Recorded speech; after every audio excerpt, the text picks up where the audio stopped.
Oh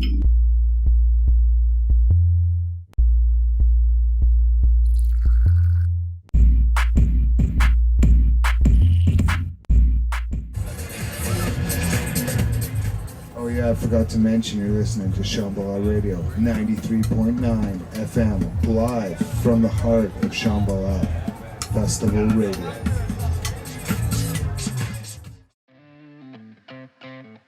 So my experience of Shambhala is that it's a big music festival in Salmo. It takes place just outside of Salmo, BC on the Bunshoe Farm, which is the Salmo River Ranch. It's an electronic music festival, and there are 5 or 6, I think there's 6 stages now, that run 24 hours a day when show is happening, and people come from all over the world to come and be part of it.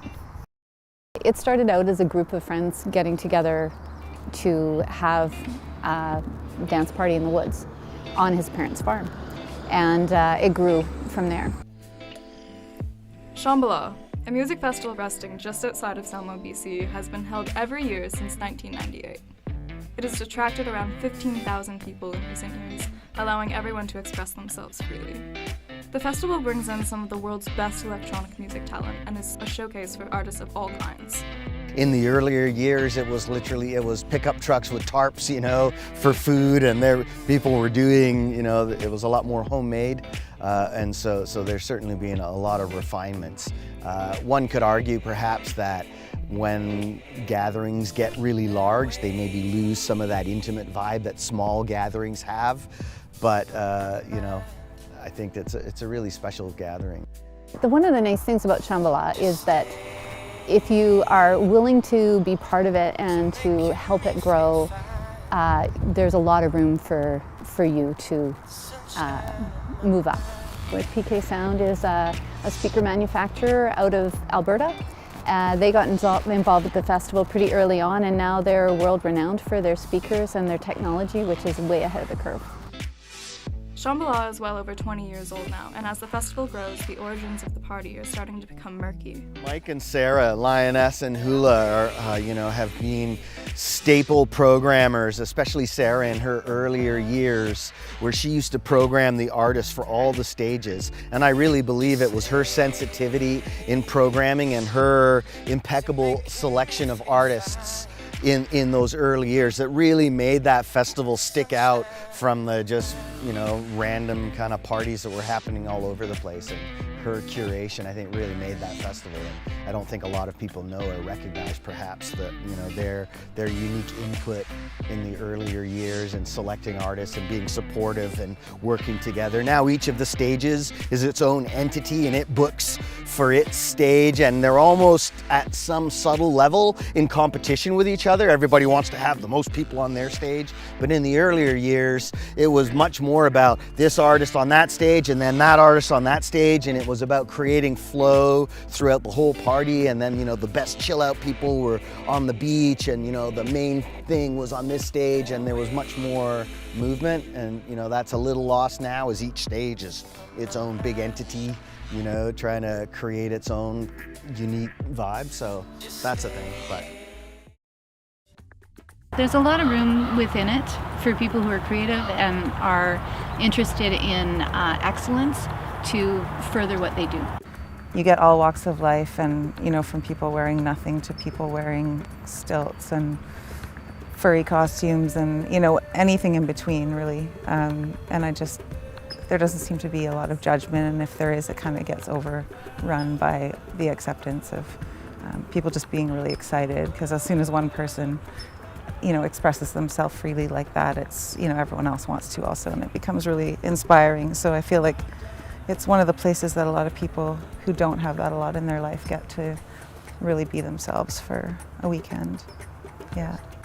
Adam Sheikh, a Kootenai-based DJ, musician, and recording artist, has attended Shambhala almost every year. For Adam, Shambhala provides a connection with people who enjoy his music. It's certainly introduced me to the community of, music lovers in British Columbia and Alberta and really across the country, and it's continued my ability to sort of travel around the country and play music all over the place. I think large summer festivals are a real focal point, and Shambhala has become that on the West Coast. Certainly having a yearly festival gives you this sort of almost like a deadline or a focal point where you're trying to create new music, and you know, everybody's peak sets are typically the one that you prepare for Shambhala with all your best songs and your best remixes and whatnot. So it sort of, I guess, has a focus, so maybe that's something. Shambhala also is a major way for many electronic artists to become more popular and also establish a fan base. While the festival evolves, past traditions are left behind for new trends that adapt easier to their now larger audience. Of course, this means that DJs are constantly trying to create new material for their fans. The opportunity to play to such a huge and diverse audience from, like I said, far and wide is really beneficial for our music careers. But on the other side of it too, having grown up in Nelson, just down the road, it always, there's so many good friends and people who come out that it feels like this big kind of reunion of friends and people. So I end up like hanging out with all these people that I haven't seen in whatever months or years, or so that's really special as well. Yeah. One of the things that Shambhala has chosen early on that has made it a really safe and kind and welcoming place is to choose to not have alcohol on site. So you don't end up with people in drunken brawls. Although Shambhala is usually seen in a good light, there are many who think that the festival might promote drug use. They do a really good job in harm reduction and stuff like that, so, you know, it's, as much as people like to think it's this crazy place where there's lots of, you know, bad things going on, it's not that bad. I mean, if you're looking, you might find something, but I mean, if you're out there and you're there and your intention is to have a good time and just, you know, I think that's what will predominantly come out, is that everybody's just having a good time. We're all there for the same reason. There's a lot of effort put into reducing harm during the festival, with very few injuries in all the years they've been running. Well, harm reduction, if you're not familiar with the idea, is the sort of looking at substance use from a non-harm lens. And what that can mean is, we know that people are going to, say, drink alcohol, or not at Shambhala because there's no booze at Shambhala, but, or just as an example, people may drink alcohol. So we have laws and things around that we recognize people are going to do it. So we try and make sure they can do it in safe ways and don't drive or whatever that goes with that. And so with substance use like drugs at Shambhala, because a lot of drugs are still illegal, there's testing there with anchors. So if someone were to bring drugs and have them tested, they would be able to know whether they were safe or not, and then at that point can make a decision as to whether they're going to take them or not. I think the harm reduction crew out there is, I think they've won awards for it, and I think they've been on the news and stuff for being one of the festivals that has taken it to the next level as far as ensuring people's safety and stuff. So I think it's been, yeah, especially in the last 5 to 10 years, they've really amped it up and made it, you know, there's a lot of people there taking care of others. There's like safe spaces, there's, you know, there's drug testing, there's all kinds of stuff going on that is there to, you know, ensure people have a safe time out there. So I think they've done pretty good. Shambhala does an amazing job with harm reduction, and the harm reduction team that works within Shambhala is one that travels around the world talking about the different strategies that they use there. And the worst part about Shambhala, I think anybody you talk to at Shambhala would probably tell you it's the heat and the dust. I mean, we jokingly call it Shambalung afterwards because a lot of people will develop a really bad cough. One of the ways that a lot of us deal with that is just wearing a mask, a dust mask, while we're there. But that's probably the most difficult thing about it, is that it's so hot and it is so dusty. It is so dusty. There was a period where I sort of realized that Shambhala, because there's so many people there, it sort of becomes this microcosm of our whole society. And so you start to see things that, you know, you would probably see anywhere else, but everything's so close together, and it's such an open, intense environment that sometimes things get amplified.